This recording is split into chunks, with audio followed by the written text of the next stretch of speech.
السلام علیکم، کیسے ہیں آپ سب؟ امید کرتا ہوں کہ آپ سب خیریت سے ہوں گے۔ آج میں مقبرہ دائی انگا کا وزٹ کرنے گیا تھا، تو بند تھا۔ میں نے سوچا کہ اس کے متعلق آپ کو بہت ساری انفارمیشن دوں، اور میری ویڈیو کو اینڈ تک لازمی دیکھیے گا، کیونکہ مقبرہ دائی انگا کے ریلیٹڈ میں آپ کو کافی سارا مٹیریل پرووائڈ کرنے لگا ہوں۔ دائی انگا کا مقبرہ لاہور میں شالامار باغ کے قریب جی ٹی روڈ پر بیگم پورہ سٹاپ کے قریب شمال کی سمت سڑک واقع ہے، اور مغل دور کی یہ پرشکوہ عمارت فن تعمیر کی بہترین عکاس ہے۔ یہ عمارت گلابی باغ کا ایک بہترین حصہ ہے، کیونکہ یہ ساری جگہ جو تھی یہ اس وقت گلابی باغ کے نام سے جانی جاتی تھی۔ یہ علی جا دائی انگا شہنشاہ جہانگیر جو ہے اس کے دولت خانے میں رہتی تھی۔ اس کا اصل نام زیب النساء اور انگا یعنی دائی انگا ہے نا، تو انگا اس کا خطاب تھا۔ مغل سلطنت میں اکثر قریبی دائیاں عورتیں جو شہزادوں کو دودھ پلاتی تھیں ان کو انگا کا خطاب دیا جاتا تھا۔ گلابی باغ کی موجودہ جنوبی دیوڑی کے داخلی دروازے کے عقب میں یعنی سامنے شمال کی سمت گلابی باغ کے اندر مغل بادشاہ شاہ جہاں کی دائیا المعروف جسے دائی انگا کہتے ہیں ان کا خوبصورت مقبرہ بنا ہوا ہے۔ دائی انگا ایک مغل منصب دار جس کا نام مراد خان تھا اس کی بیوی تھی۔ اصل نام اس کا زیب النساء تھا، اور اسی خاتون کے نام پر لاہور میں مسجد دائی انگا تعمیر کروائی گئی، جو کہ ریلوے پلیٹ فارم کے پاس واقع ہے۔ اس کی وفات کے بعد اس کا مقبرہ جو ہے وہ اسی باغ کے اندر یعنی گلابی باغ کے اندر تعمیر کیا گیا۔ یہ مقبرہ دائی انگا ایک وسیع و عریض اور خوبصورت باغ کے وسط میں واقع تھا، مگر بدقسمتی سے اب اس باغ کے آثار ختم ہو چکے ہیں، ماں سوائے ایک جنوبی دیوڑی کے داخلی دروازے کے جو اب تک موجود ہے۔ دائی انگا کے مقبرے کی دیواروں پر کی گئی قرآنی آیات کی خطاطی کے اختتام پر میں نے جب دیکھا تھا وہ واضح نظر بھی آ رہا ہے کہ جو خطاط ہیں جنہوں نے لکھی ہے قرآنی آیتیں، جن کا نام محمد صالح اور سال جو ہے وہ 1671 درج ہے، بمطابق 1671۔ تحقیق کے مطابق معلوم ہوتا ہے کہ یہ مقبرہ اسی سال میں ہی تعمیر ہوا۔ مقبرہ دائی انگا مربع شکل کا بنا ہوا اور ایک کم بلند چبوترے پر تعمیر کیا گیا ہے، جو کہ 59 مربع میں ہے۔ اس کی تعمیر بھی دوسرے مغل عمارات کی طرح چھوٹی پختہ اینٹوں سے کی گئی ہے۔ مقبرے میں 2 قبریں ہیں، ان میں سے ایک دائی انگا کی ہے اور دوسری قبر اس کی بیٹی سلطان بیگم کی ہے۔ مقبرے کے نیچے اصل کچی قبریں تہہ خانے میں موجود ہیں۔ مقبرے کی چھت پر مقبرے کے کونوں پر 4 برجیاں بنی ہوئی ہیں، جن کے 3 چاروں طرف ہیں۔ ان برجیوں کے چھجے دار چھوٹے گنبد پختہ اینٹوں کے بنے ہوئے ہیں جو ستونوں پر قائم ہیں۔ مقبرے کے گنبد اور چھوٹی برجوں پر کانسی کاری کا بہترین کام مزین ہے، یہ بھی مغل آرٹ سے ریلیٹڈ ہے کیونکہ مغل بلڈنگ ہے۔ یہ مقبرہ درمیانی مزار کے ساتھ مزید 8 کمروں پر مشتمل ہے۔ مقبرے کے درمیان میں ایک بڑا گنبد ہے جس پر کاشی کاری کا بہترین اور نفیس طریقے سے کام کیا گیا ہے۔ گنبد کی گردن گنبد کی اٹھان سے نمایاں ہے۔ مقبرے کی قبر کا تعویذ سنگ مرمر سے بنایا گیا ہے۔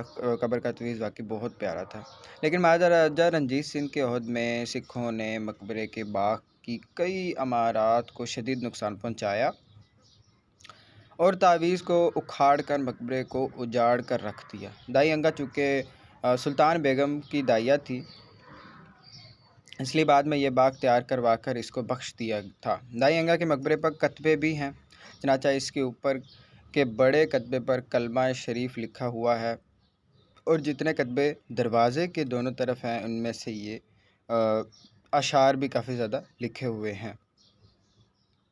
مقبرے پر کتبے ہیں، اس کے اوپر فارسی اشعار لکھے ہوئے ہیں، خط نستعلیق میں شعر لکھے ہوئے ہیں، تو میں نے اس کی تصویر بنا لی تھی۔ میں نے کہا تھا ویڈیو کے اندر میں بھی تھوڑی سی فارسی بولوں گا، تو فارسی میں جاتی نہیں، لیکن جو لکھا ہے میں وہ آپ کو بتا دیتا ہوں۔ تو جو رائٹ سائڈ پہ کتبہ تھا اس کے اوپر لکھا ہوا تھا بانی باغ سخاوت فتح باب کرم، آنگ کا از ورائے گردوں ساخت باغ چوں ارم، اہل معنی برو دامش خواستن راز حق کے دعا بیگ سلطان را الہی دار دائم محترم۔ اب یہ فارسی کا شعر ہے، اور میں نے وہاں پر ایک گائیڈ بھی تھے، ان سے میں نے پوچھا تھا کہ اس شعر کا مطلب کیا ہے، تو انہوں نے یہی بتایا تھا کہ یہ جو دائی انگا ہے یہ ان کی شان میں لکھے گئے ہیں کہ انہوں نے جس طرح جہانگیر، شاہ جہاں ان کی بچپن سے پرورش کی، تو اسی کے ریلیٹڈ انہوں نے یہ شعر لکھے ہیں۔ اس کا مطلب صرف یہی ہے کہ یہ ان کا شکریہ ادا کر رہے ہیں۔ اور ایک دوسرا کتبہ بھی تھا، اس کے اوپر لکھا ہوا تھا خط نستعلیق میں کہ محمد عربی کا بروئے ہر دوراہست، کیسے کہ خاک درش نیست خاک بر سراہست۔ یہ شعر لکھے ہوئے تھے۔ آگے چلتے ہیں اور میں آپ کو مزید بتاؤں کہ اس مقبرے کی اندرونی دیواروں پر قرآن حکیم کی آیات درج ہیں، قرآن پاک کی، اور بہت ہی خوبصورت۔ گلابی باغ کا جو دروازہ ہے نا مین اس مقبرے کا، اس کے اوپر ہی بہت زیادہ قرآنی آیت لکھی ہوئی ہیں اور بہت پیارے انداز میں لکھی ہوئی ہیں۔ اگر مقبرے کے اندر جا کے دیکھا جائے تو مقبرہ ٹوٹ پھوٹ کا شکار ہے، لیکن اس کے اوپر جو قرآنی آیت ہیں وہ اس طرح مینیج کی گئی ہیں، اس طرح لکھی گئی ہیں کہ انسانی عقل دنگ رہ جائے گی۔ اس کے بعد سورہ فاتحہ جو ہے سے شروع ہوتی ہے، اور سورہ فاتحہ بھی لکھی ہوئی ہے اور آیت الکرسی بھی لکھی ہوئی ہے۔ اس کے علاوہ اس مقبرے میں یہ بھی تھا کہ عربی کتاب کے آخر میں، یعنی جو جنہوں نے عربی کتابیں لکھے ہوئے ہیں کتبے ادھر ادھر، اس کے اوپر مصنف کا نام بھی درج ہے۔ مصنف کا نام ہے محمد صالح۔ الفاظ یہ ہیں کہ کتبہ محمد صالح غفر اللہ ذنوبہ وستر ایوبہ۔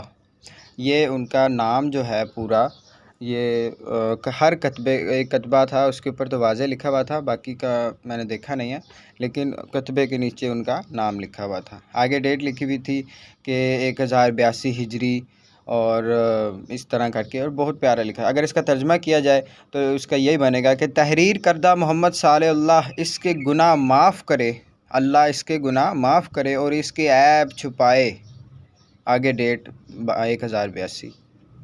تو دراصل دائی انگا ایک درباری کی بیوی تھی، یعنی مراد خان کی، تو جو جہانگیر کے عہد میں شاہ جہاں کی بھی ایک دائیہ بنی، یعنی جہانگیر کی پہلے دائیہ بنی، اس کے بعد شاہ جہاں کی۔ تو آج بھی یہ مقبرہ جو ہے لوگوں کی نگاہوں کا مرکز ہے۔ کئی لوگوں کو اس مقبرے کی ہسٹری اور اس کے ریلیٹڈ کچھ بھی نہیں پتہ۔ تو مغل طرز تعمیر کا یہ بہترین عکاس ہے، اور یہ مقبرہ ٹوٹ پھوٹ کا شکار ہوا ہے، لیکن اس کے وہ ورک چل رہا ہے اس کے اوپر، تو انشاءاللہ جلدی جلدی اس کو واپس اپنی اصل حالت میں لے آئیں گے۔ ورلڈ سٹی آف لاہور کا جو ادارہ ہے وہ دن رات محنت کر رہا ہے، اور اس مقبرے کی سب سے اچھی خاصیت ہے بھی یہی کہ اس کے جو باغ ہے اس کو بہت ہی پیارے انداز میں انہوں نے کمپلیٹ کیا ہے، جو کہ پہلے اس طرح نہیں تھا۔ تو یہ تھی اس مقبرے کے ریلیٹڈ کافی انفارمیشن جو میں نے سوچا آپ کو دے دوں۔ میں نے تو اس کی مکمل ایک ویڈیو بنانے کی کوشش کی، لیکن اندر جانے کی انہوں نے پرمیشن نہیں دی کرونا کی وجہ سے۔ کرونا کی تیسری لہر سب کو پتہ ہے کہ بہت ہی خطرناک ہے، تو میں پورے سیفٹی کے ساتھ وہاں گیا تھا، تو میں نے ریکویسٹ بھی کی لیکن انہوں نے نہیں مانی، بند تھا، ٹوٹلی بند تھا۔ تو میں نے سوچا کہ آپ کو اس طرح میں ساری انفارمیشن دوں، تو میری ویڈیو کو لائک، کمنٹ، شیئر اور سبسکرائب لازمی کریں، تاکہ اسی طرح میں آپ کو بہت ساری انفارمیشن دیتا رہوں، اور میرے ساتھ جڑے رہیے گا۔ ملتے ہیں نیکسٹ ویڈیو میں، تب تک کے لیے اللہ آپ کا حامی و ناصر ہو۔ پاکستان زندہ باد، اینڈ اللہ حافظ۔